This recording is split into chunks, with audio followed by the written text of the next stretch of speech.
This is Michigan's retirement coach, Mike Douglas. And I'm Heather Branch here with Mike, asking for his insight on the things you can be working on now to better prepare for your financial future. MyLifePlanFinancial.com is our website and where you can go to start the conversation with Mike and his team anytime about your retirement savings questions.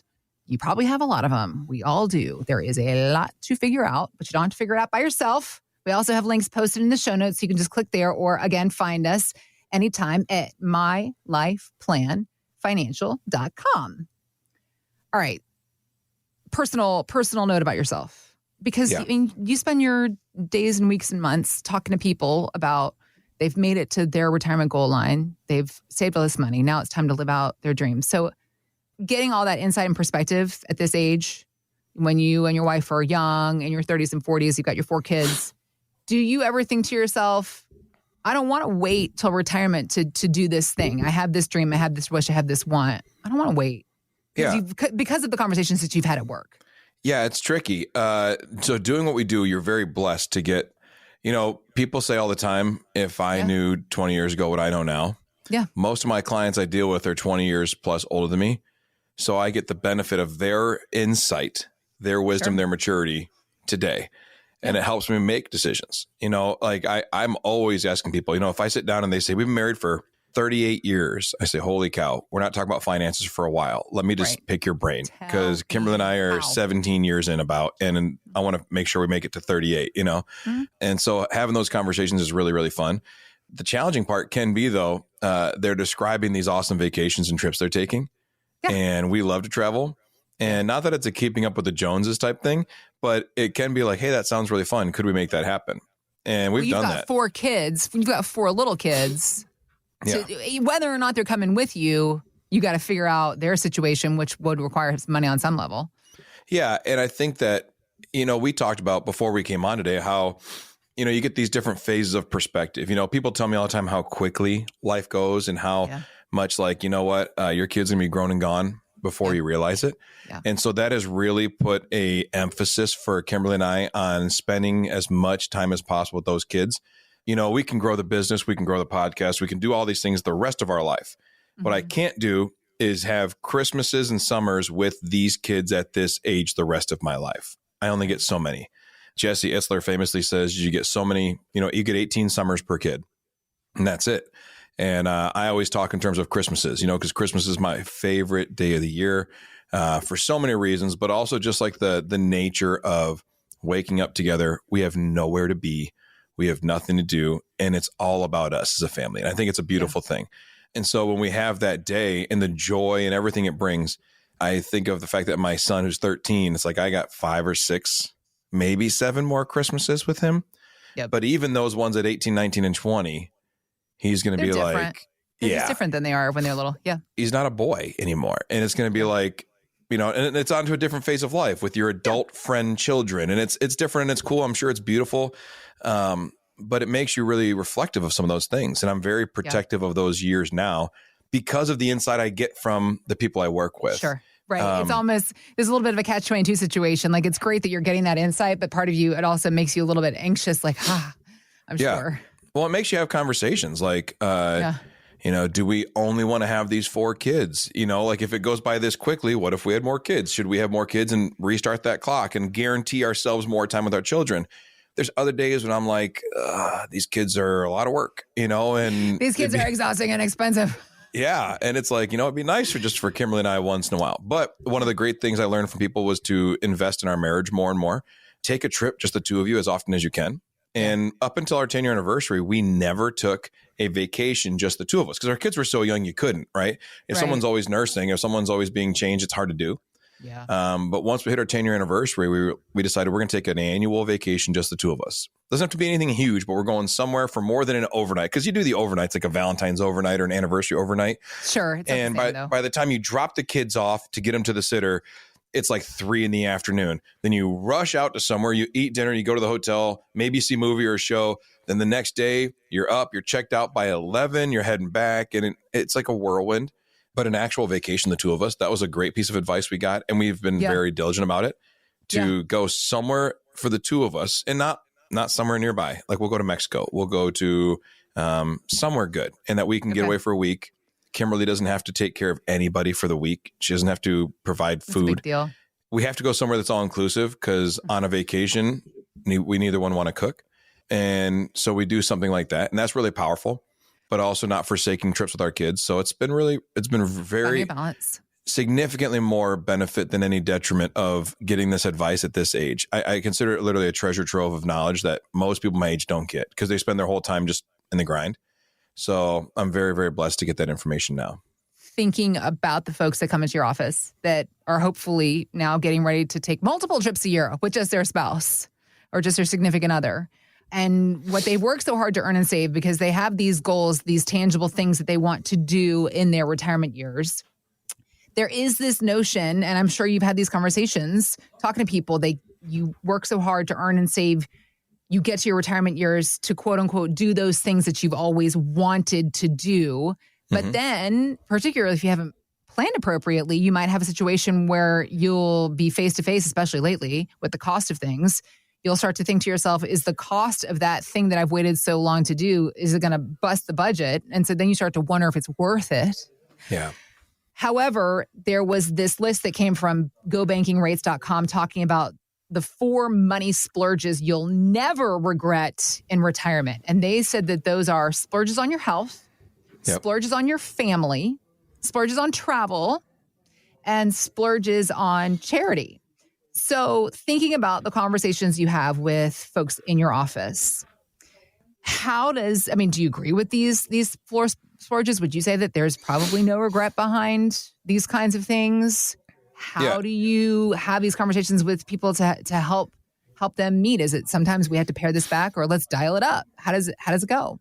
Well, and I talk about this a lot, but this is the difference between a portfolio and a plan, right? Like you can have a stock portfolio and that's great. It does not help you make decisions. It just gives you a bit of information. To go through and decide how splurges work, we have this, part of our planning process. We go through and say, let's talk about the next 10 big things you want to buy. Next big 10, sometimes it's a vacation, it's a kitchen remodel, it's a car, it's all these different things. And we start mapping them out over your life because plans give permission.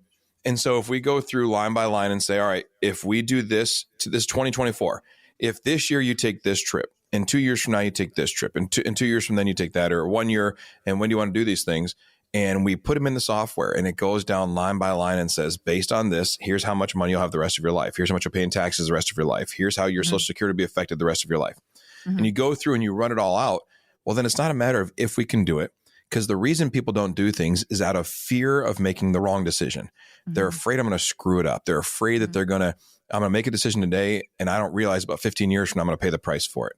The software, the plan, the intentionality gives permission to know that we can do this based on the fact that I've already shown 10, 15 years from now, we're not going to look back on this decision and regret it.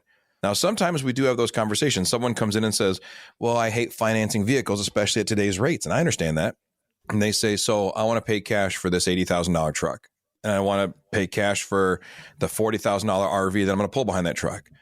And I understand. And so we take $120,000 in the plan. We go well in advance. We say in the software, if we take $120,000 out, what does it do to the rest of our lives? And that'll help sometimes make the right decisions for us, because sometimes it works out great and it's the right decision, the right thing to do. Other times we say, that might be an unrecoverable decision. And if things don't go perfectly in the market, we could be in a bad spot. Other times we say you can't afford to take that much money out. You have to finance it, but we can use the interest earned to pay off the financing significantly earlier than just paying it out the regular way. Okay. So there's things that we can do in that model, but planning gives you the permission to make the choices for your life. And so whether we look at like health, investing in your health, I would say the thing nobody talks about is that once health turns, it's almost impossible to turn it back. So, we see people all the time who they are healthy. Then all of a sudden they hit just something and it just kind of goes. And now they don't travel. Now they don't take the trips. Now they don't do the things because all of a sudden it's like their will is gone. And that's what we call the won't go years. It's when you get to a phase of life where you say, I don't want to take that trip. I don't want to do those things anymore. And you can't flip that switch back on. It's very difficult. So that's why we encourage people so much early on, invest in your health, invest in staying engaged, invest in staying active, because that will increase what they call health span. We talk about lifespan, like how long do you live? but inside of the lifespan is your health span, which is how long are you healthy, active, and vibrant and participating.